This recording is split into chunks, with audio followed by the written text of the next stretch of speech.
Friends, welcome to our session. आज हम start कर रहे हैं एनसीईआरटी पॉलिटी क्लास 8 का फर्स्ट चैप्टर भारतीय संविधान। इस अध्याय में हम फुटबॉल के खेल से अपनी बात शुरू करेंगे। आप में से ज़्यादातर बच्चों ने इस खेल के बारे में ज़रूर सुना होगा, बहुतों ने खेला भी होगा। जैसे कि इसके नाम से अंदाज़ा हो जाता है, ये खेल पैरों से संबंधित है। फुटबॉल का एक नियम है कि गोलकीपर के अलावा और कोई खिलाड़ी गेंद को बाह से नहीं छू सकता। अगर किसी खिलाड़ी की बाह गेंद को छू जाती है तो इसे फाउल या गलत माना जाता है। कहने का मतलब है कि अगर खिलाड़ी फुटबॉल को हाथों में लेकर एक दूसरे को थमाने लगे तो उस खेल को फुटबॉल नहीं माना जाएगा। इसी तरह हॉकी या क्रिकेट आदि दूसरे खेलों के भी कुछ तय नियम होते हैं। इन नियमों से खेल को परिभाषित करने और अलग अलग खेलों के बीच फ़र्क करने में मदद मिलती है। इन खेलों की तरह हर समाज के भी कुछ मूलभूत नियम होते हैं। उन्हीं से समाज का स्वरूप तय होता है और अलग अलग समाजों के बीच फ़र्क पता चलता है। बड़े समाजों में कई अलग अलग समुदाय एक साथ रहते हैं। वहाँ नियमों को आम सहमति के जरिए तय किया जाता है। आधुनिक देशों में यह सहमति आमतौर पर लिखित रूप में पाई जाती है। जिस दस्तावेज में हमें ऐसे नियम मिलते हैं उसे संविधान कहा जाता है। जैसे अगर हम बात करें भारत के संविधान की, तो यह सबसे बड़ा लिखित संविधान है। किसी देश को संविधान की जरूरत क्यों पड़ती है? आज दुनिया के ज़्यादातर देशों के पास अपना संविधान है। आमतौर पर सभी लोकतांत्रिक देशों के बारे में उम्मीद की जा सकती है कि उनके पास संविधान जरूर होगा, लेकिन इसका यह मतलब नहीं कि जिन देशों के पास अपने संविधान होते हैं वे सभी लोकतांत्रिक देश ही होंगे। संविधान कई उद्देश्यों की पूर्ति करता है। पहला, यह दस्तावेज उन आदर्शों को सूत्रबद्ध करता है जिनके आधार पर नागरिक अपने देश को अपनी इच्छा और सपनों के अनुसार रच सकते हैं। यानी संविधान ही बताता है कि हमारे समाज का मूलभूत स्वरूप क्या हो। देश के भीतर आमतौर पर कई समुदाय रहते हैं, उनके बीच कई बातें समान होती हैं, लेकिन जरूरी नहीं कि वे सारे मुद्दों पर एक दूसरे से सहमत हों। संविधान नियमों का एक ऐसा समूह होता है जिसको एक देश के सभी लोग अपने देश को चलाने की पद्धति के रूप में अपना सकते हैं। इसके जरिए वे न केवल यह तय करते हैं कि सरकार किस तरह की होगी, बल्कि उन आदर्शों पर भी एक साझी समझ विकसित करते हैं जिनकी हमेशा पूरे देश में रक्षा की जानी चाहिए। यहाँ पर एक डायग्राम दिख रहा है। 1934 में भारतीय राष्ट्रीय कांग्रेस ने संविधान सभा के गठन की मांग को पहली बार अपनी अधिकृत नीति में शामिल किया था। केवल भारतीयों को लेकर बनने वाली एक स्वतंत्र संविधान सभा की यह मांग दूसरे विश्व युद्ध के दौरान और तेज होगी और अंततः दिसंबर 1946 में संविधान सभा का गठन किया गया था। दिसंबर 1946 से नवंबर 1949 के बीच संविधान सभा ने स्वतंत्र भारत के लिए नए संविधान का एक प्रारूप तैयार किया। 150 साल को अंग्रेजी हुकूमत के बाद भारतीयों को आखिरकार अपनी नियति और भविष्य तय करने का मौका मिला था। संविधान सभा के सदस्यों ने स्वतंत्रता संघर्ष से उपजे महान आदर्शों को ध्यान में रखते हुए इस काम को गंभीरता से अंजाम दिया था। संविधान सभा के कामों के बारे में आज हम इस अध्याय में पढ़ेंगे। क्या आप जानते हैं कि कई लोगों का इस बात पर डिबेट रहता है कि सिर्फ 15% लोगों का सारे देश के लोगों की सहमति कैसे होगी? तो यहाँ पर बात थी गुणात्मक, ना कि संख्यात्मक रूप में।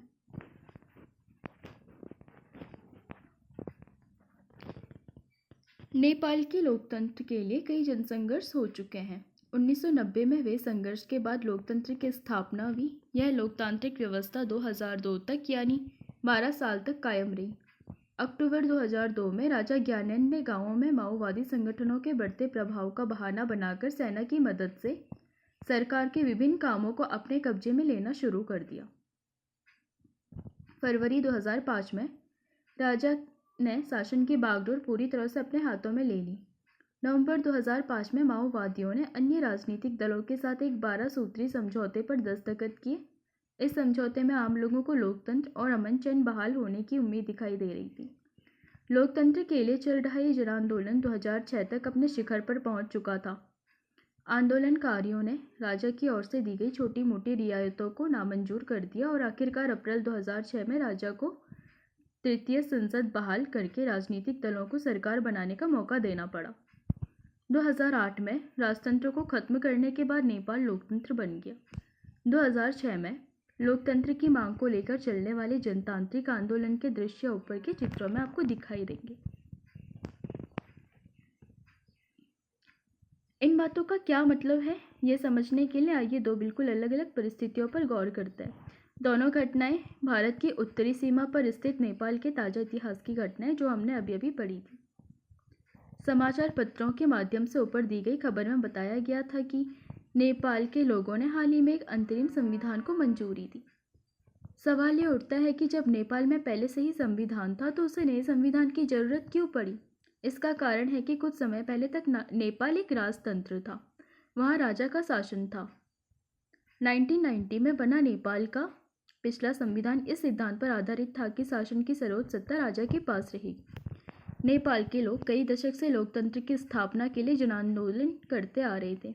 इसी संघर्ष के फलस्वरूप 2006 में आखिरकार उन्हें राजा की सत्ता को खत्म करने में कामयाबी मिल गई। नेपाल के लोग लोकतंत्र के रास्ते पर चलना चाहते थे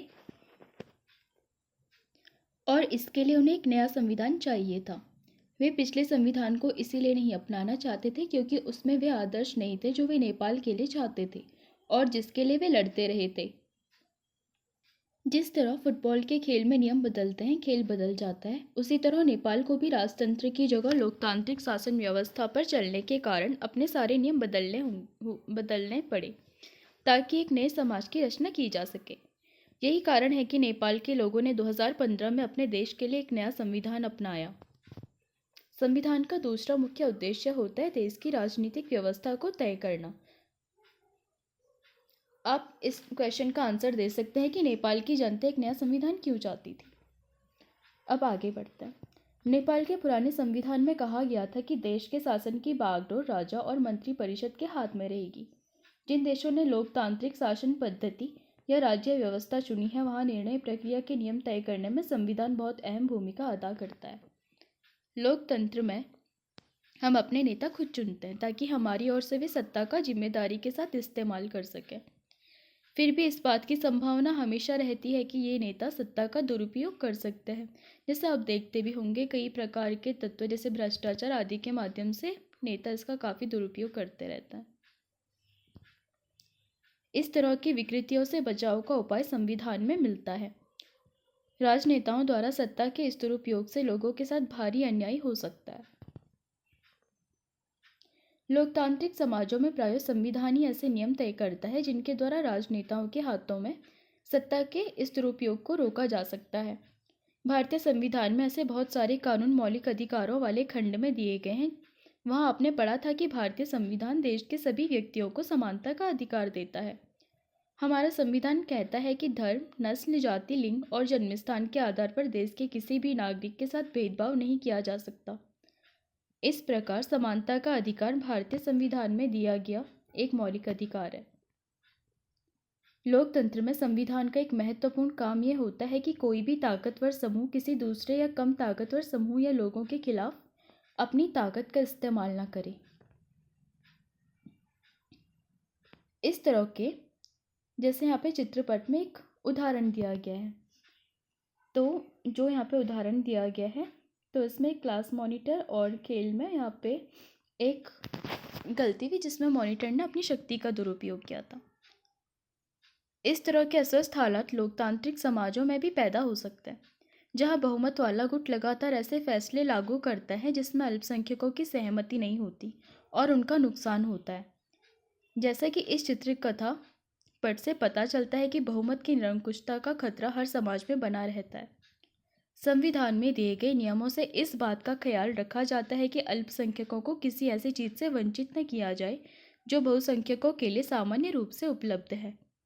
अल्पसंख्यकों पर बहुसंख्यकों की इस निरंकुशता या दबदबे का प्रतिबंध लगाना भी संविधान का एक महत्वपूर्ण कार्य है। जैसे आप देखते हैं आर्टिकल 29 एंड 30 में अल्पसंख्यकों के लिए भी अधिकार दिए गए हैं। यह दबदबा एक समुदाय द्वारा दूसरे समुदाय के ऊपर भी हो सकता है, जिसे अंतर सामुदायिक वर्चस्व कहते हैं, या फिर एक ही समुदाय के भीतर कुछ लोग दूसरे को दबाते हैं, जिसे अंतर सामुदायिक वर्चस्व कहते हैं। संविधान क्यों होना चाहिए, इसका तीसरा महत्वपूर्ण कारण है कि हम खुद को अपने आप से बचा सकें। यह बात सुनने में जरा अजीब लगती है। असल में इसका मतलब है कि कई बार हम किसी मुद्दे पर बहुत तीखे ढंग से सोचने लगते हैं। ऐसे विचार हमारे व्यापक हितों के लिए नुकसानदेह हो सकते हैं।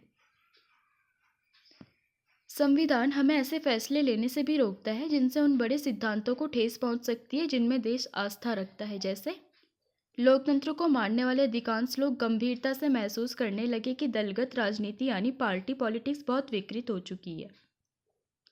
इसीलिए अब चीज़ों को दुरुस्त करने के लिए किसी तानाशाह को ही शासन सौंप देना चाहिए या फौजी शासन हो जाना चाहिए। इस भावना में बहकर लोग बहुधा इस बात को महसूस नहीं कर पाएंगे कि लंबे दौर में तानाशाही शासन तो उनके सारे हितों को तहस नहस कर देगा। एक अच्छा संविधान देश की बुनियादी संरचना को इस तरह के उन्माद से बचाता है। यह ऐसे प्रावधानों को आसानी से पलटने नहीं देता जिनके जरिए नागरिकों को अधिकारों का आश्वासन मिलता है और उनकी स्वतंत्रता की रक्षा होती है। यहाँ पे आपके लिए एक उदाहरण है। आप इनसे जुड़े मूलभूत नियमों से तालिका को भर सकते हैं। आइए अब भारतीय संविधान के कुछ मुख्य आयामों का अध्ययन करते हैं और इस बात को समझते हैं कि उपरोक्त बिंदु कुछ खास आदर्शों और नियमों का रूप किस तरह ग्रहण करते हैं। भारतीय संविधान के मुख्य लक्षण। 20वीं सदी तक आते आते भारतीय राष्ट्रीय आंदोलन कई दशक पुराना हो चुका था। स्वतंत्रता संघर्ष के दौरान राष्ट्रवादियों ने इस बात पर काफ़ी विचार किया था कि स्वतंत्र भारत किस तरह का होना चाहिए। ब्रिटिश शासन के अंतर्गत उन्हें जिन नियमों को मानना पड़ता था वे उन्होंने खुद नहीं बनाए थे। औपनिवेशिक राज्य के लंबे अत्याचारी शासन ने भारतीयों के सामने इतना जरूर स्पष्ट किया था कि स्वतंत्र भारत को एक लोकतांत्रिक देश होना चाहिए। इसमें प्रत्येक नागरिक को समान माना जाएगा और सभी को सरकार में हिस्सेदारी का अधिकार होगा। इसके बाद यह तय करना था कि भारत में लोकतांत्रिक सरकार का गठन कैसे किया जाए और उसके कामकाज के नियम क्या हों। यह काम किसी एक आदमी के वश का नहीं था। इसमें लगभग 300 लोगों ने योगदान दिया जो 1946 में गठित की गई संविधान सभा के सदस्य थे। भावी संविधान के निर्माण के लिए अगले 3 साल तक संविधान सभा की बैठकें होती रही। संविधान सभा के सदस्यों के बीच एकता की एक जबरदस्त भावना थी। भावी संविधान के एक एक प्रावधान पर जमकर चर्चा हुई और सभी लोग सहमति विकसित करने के बारे में भी गंभीर थे। संविधान सभा के इन सदस्यों के सामने एक बड़ी जिम्मेदारी थी। हमारे देश में कई समुदाय थे। उनकी न तो एक भाषा थी, न एक धर्म था और न ही एक जैसी संस्कृति। वैसे भी जब संविधान लिखा जा रहा था उस समय हमारा देश भारी उथल पुथल से गुजर रहा था। भारत और पाकिस्तान का बंटवारा लगभग तय हो चुका था। कुछ रियासतें तय नहीं कर पा रही थी कि उनका भविष्य क्या होगा, वे किधर जाएंगी। जनता की सामाजिक आर्थिक स्थिति भयानक थी। संविधान सभा के सदस्यों के सामने सारे मुद्दे थे, लेकिन उन्होंने अपने इस ऐतिहासिक दायित्व को बहादुरी से पूरा किया और देश को ऐसा कल्पनाशील दस्तावेज दिया जिसमें राष्ट्रीय एकता को बनाए रखते हुए विविधता के प्रति गहरा सम्मान दिखाई देता है। उन्होंने जो दस्तावेज तैयार किया उसमें सामाजिक आर्थिक सुधारों के जरिए गरीबी उन्मूलन और जनप्रतिनिधियों के चयन में जनता की ही महत्वपूर्ण भूमिका पर काफ़ी जोर दिया गया। बाबा साहिब डॉक्टर अम्बेडकर को भारतीय संविधान का जनक कहा जाता है। डॉक्टर अम्बेडकर का यह विश्वास था कि संविधान सभा में उसकी हिस्सेदारी से अनुसूचित जातियों को संविधान के प्रारूप में कुछ सुरक्षात्मक व्यवस्था मिली है। लेकिन उन्होंने ये भी कहा था कि भले ही कानून बनाए गए हों, कभी भी अनुसूचित जातियां बेफिक्र नहीं हो सकती, क्योंकि इन कानूनों का संचालन सवर्ण हिंदू अधिकारियों के हाथों में ही है। इसीलिए उन्होंने अनुसूचित जातियों से आह्वान किया कि वे सरकार के अलावा लोक सेवाओं में भी बढ़ चढ़कर शामिल हों। आगे के हिस्सों में भारतीय संविधान के कुछ मुख्य आयामों का उल्लेख किया गया है। इन बातों को पढ़ते हुए विविधता, एकता, सामाजिक आर्थिक सुधार और प्रतिनिधित्व से संबंधित उपरोक्त चिंताओं को लगातार ध्यान में रखिए, जिनसे इस दस्तावेज को लिखने वाले जूझ रहे थे। इसे समझने की कोशिश कीजिए कि उन्होंने स्वतंत्र भारत को एक शक्तिशाली लोकतांत्रिक समाज बनाने के उद्देश्य को पूरा करने के साथ इन चिंताओं को किस तरह हल किया होगा। तो जो भारत की पहली विशेषता है संविधान की, पहली है फेडरलिज्म यानी संघवाद। लेकिन हमारे संविधान में फेडरल वर्ड का यूज ना होकर के यूनियन वर्ड यूज किया गया है, क्योंकि हमारा जो भारत का जो संविधान है या फिर जो भारत है वो एक संघ है, लेकिन ये किसी राज्य के समझौते का परिणाम नहीं है जैसे कि अमेरिका था। इसीलिए वहाँ पे फेडरल यूज ना होकर के यूनियन यूज किया गया, और ना ही जो भारत के राज्य हैं वो इससे अलग होकर के नया देश बना सकते हैं जैसे कि यूएसएसआर ने किया था, यानी कि पूर्व सोवियत संघ ने। तो इसलिए भारत संघवाद तो है और संघ है, लेकिन इसके लिए संघ के लिए फेडरल यूज ना होकर के यूनियन यूज होता है। इसका मतलब है देश में एक से ज़्यादा स्तर की सरकारों का होना। हमारे देश में राज्य स्तर पर भी सरकारें और केंद्र स्तर पर भी। पंचायती राज व्यवस्था शासन का तीसरा स्तर है, जिसके बारे में हम कक्षा 6 में पढ़ चुके हैं। कक्षा 7 की किताब में आपने राज्य सरकार के कामकाज को देखा था। इस साल हम केंद्र सरकार के बारे में ज़्यादा पढ़ेंगे। भारत में इतने सारे समुदायों की उपस्थिति का सीधा मतलब था कि यहाँ शासन की एक ऐसी व्यवस्था विकसित होगी जिसमें राजधानी दिल्ली में बैठे मुट्ठी भर लोग ही पूरे देश के फैसले न लेने लगे। इसीलिए प्रांतीय स्तर पर भी सरकार की व्यवस्था की गई ताकि इलाकों के हिसाब से अलग फैसले भी लिए जा सकें। भारत के सभी राज्यों को कुछ मुद्दों पर फैसले लेने का स्वायत्त अधिकार है। अगर हम बात करें अनुसूची 7 तो इसमें शक्तियों के बंटवारे की बात की गई है। राष्ट्रीय महत्व के सवालों पर सभी राज्यों को केंद्र सरकार द्वारा बनाए गए कानूनों को मानना पड़ता है। कार्य क्षेत्र की स्पष्टता के लिए संविधान में कुछ सूचियां दी गई है जिनमें बताया गया है कि कौन से स्तर की सरकार किन मुद्दों पर कानून बना सकती है। इसके साथ संविधान यह भी तय करता है कि प्रत्येक स्तर की सरकार अपने कार्यों के लिए पैसे का इंतजाम कहां से कर सकती है। संघवाद के अंतर्गत राज्य केवल केंद्रीय सरकार के प्रतिनिधि नहीं होते, उन्हें भी संविधान से ही अपनी ताकत और अधिकार मिलता है। भारत के सभी लोग इन सभी स्तरों के सरकारों द्वारा बनाए गए कानूनों और नीतियों के अंतर्गत आते हैं। जब संविधान सभा ने सार्वभौमिक वयस्क मताधिकार के सिद्धांतों को स्वीकृति दी तो सभा के सदस्य A.K. अय्यर ने कहा था कि यह कदम आम आदमी और लोकतांत्रिक शासन की सफलता में गहरी आस्था का द्योतक और इस विश्वास पर आधारित है कि वयस्क मताधिकार के जरिए लोकतांत्रिक सरकार की स्थापना ज्ञानोदय लाएगी। यह आम आदमी के कुशलक्षेम जीवन स्तर, सुविधा और बेहतर जीवन स्थिति को प्रोत्साहन देगी। तो अगर आपको याद होगा तो हमें सार्वभौमिक वयस्क मताधिकार का जो ये एज कम वाला चीज़ था 21 से 18 61वें संविधान संशोधन से किया गया था।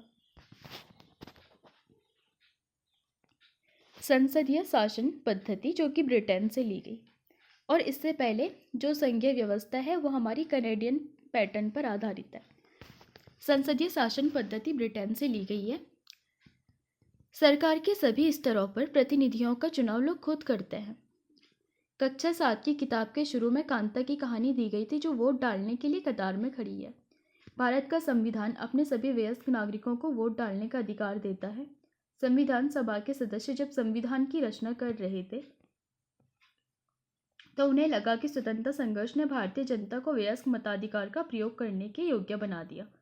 उन्हें विश्वास था कि इससे न केवल लोकतांत्रिक सोच और तौर तरीकों को प्रोत्साहन मिलेगा बल्कि जाति, वर्ग और औरत मर्द के फर्क पर आधारित ऊंच नीच की बेड़ियों को भी तोड़ा जा सकता है। सार्वभौमिक मताधिकार का मतलब है कि अपने प्रतिनिधियों के चुनाव में देश के सभी लोगों की सीधी भूमिका होती है। इसके अलावा हर व्यक्ति को चुनाव भी लड़ सकता है, चाहे उसकी सामाजिक पृष्ठभूमि कैसी भी क्यों ना हो। ये प्रतिनिधि जनता के प्रति जवाबदेह होता है। लोकतांत्रिक कार्य पद्धति में प्रतिनिधित्व क्यों महत्वपूर्ण होता है इसके बारे में हम आगे पढ़ेंगे। शक्तियों का बंटवारा। संविधान के अनुसार सरकार के 3 अंग हैं: विधायिका, कार्यपालिका और न्यायपालिका। विधायिका में हमारे निर्वाचित प्रतिनिधि होते हैं। कार्यपालिका ऐसे लोगों का समूह है जो कानूनों को लागू करने और शासन चलाने का काम देखती है। न्यायालयों की व्यवस्था को न्यायपालिका कहा जाता है, जिसके बारे में हम चैप्टर 3 में पढ़ेंगे। सरकार किसी भी शाखा द्वारा सत्ता के दुरुपयोग को रोकने के लिए प्रावधान किया गया है कि इन सभी अंगों की शक्तियां एक दूसरे से अलग होगी।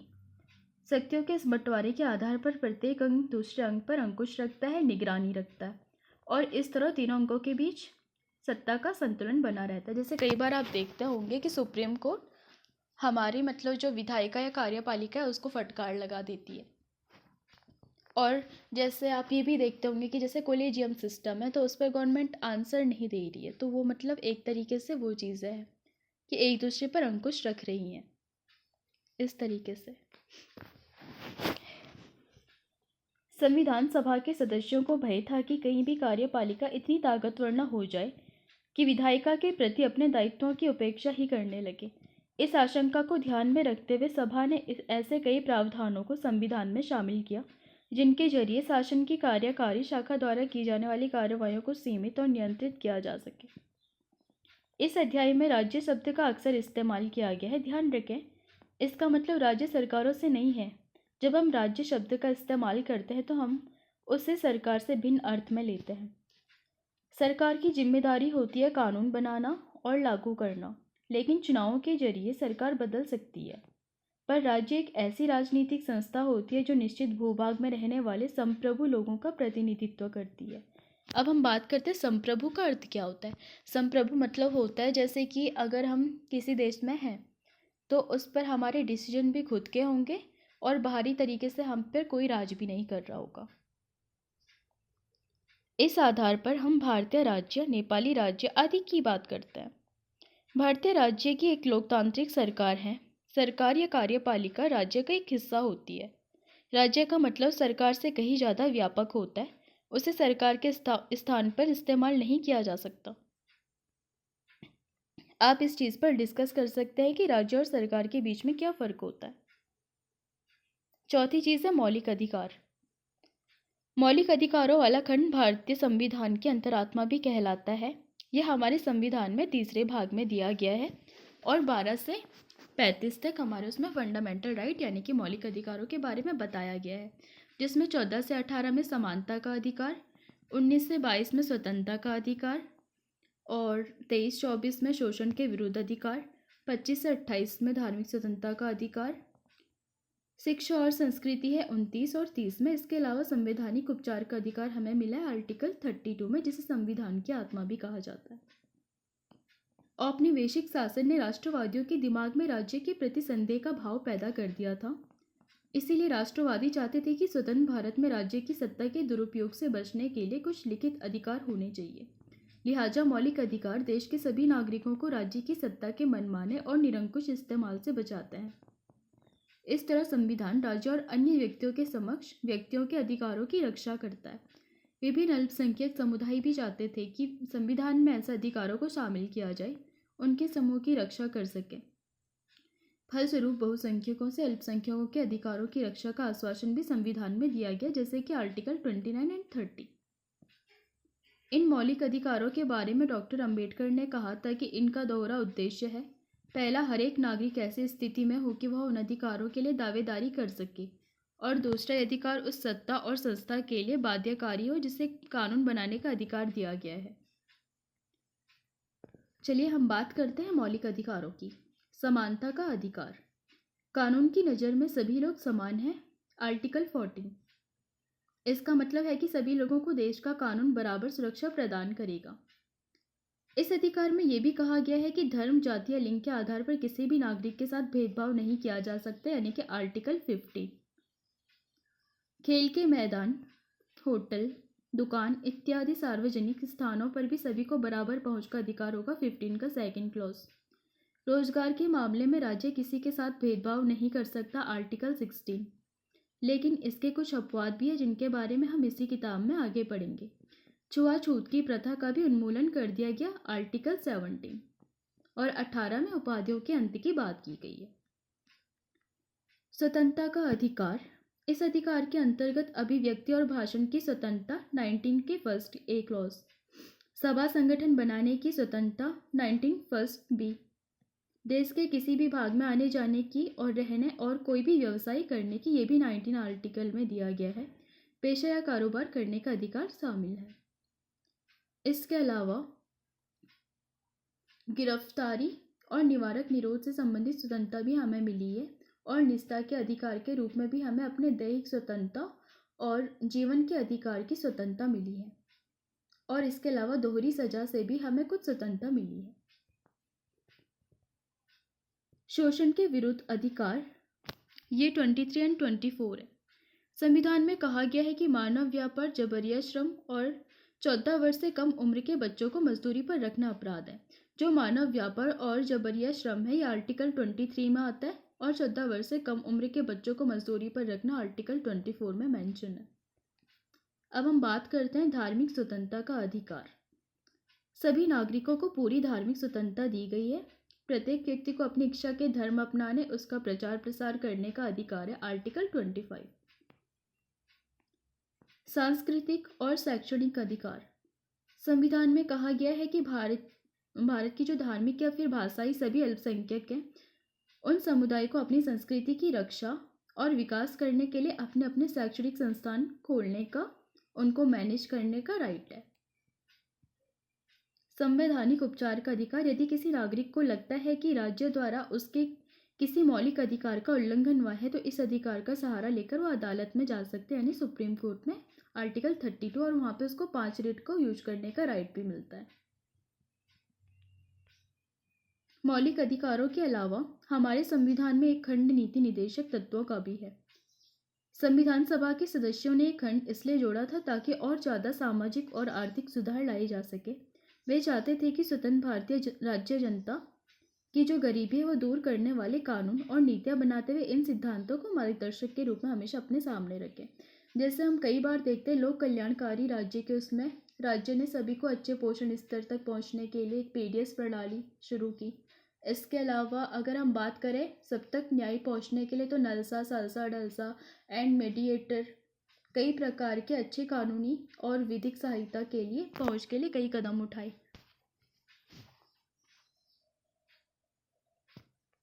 धर्मनिरपेक्षता पर आता है। धर्मनिरपेक्ष राज्य वह होता है जिसमें राज्य अधिकृत रूप से किसी भी धर्म को राष्ट्रीय धर्म के रूप में बढ़ावा नहीं देता। इसके बारे में हम अगले अध्याय में और विस्तार से पढ़ेंगे। अगर आपको पता हो, धर्मनिरपेक्षता हमारे राज्य में इतना इम्पोर्टेंट है क्योंकि इसको प्रीएम्बल यानी कि उद्देशिका में भी 42वें संविधान संशोधन से जोड़ दिया गया था, और साथ ही साथ ये 25 से 28 तक भी जो हमको धार्मिक स्वतंत्रता का अधिकार है वो भी धर्मनिरपेक्षता पर बल देता है। अब आप इस बात को समझने लगे होंगे कि कभी कभी देश का इतिहास यह तय कर देता है कि देश का संविधान कैसा होगा। संविधान उन आदर्शों को तय करने में एक महत्वपूर्ण भूमिका निभाता है जिन्हें हम अपने देश और अपने प्रतिनिधियों के जरिए साकार करना चाहते हैं।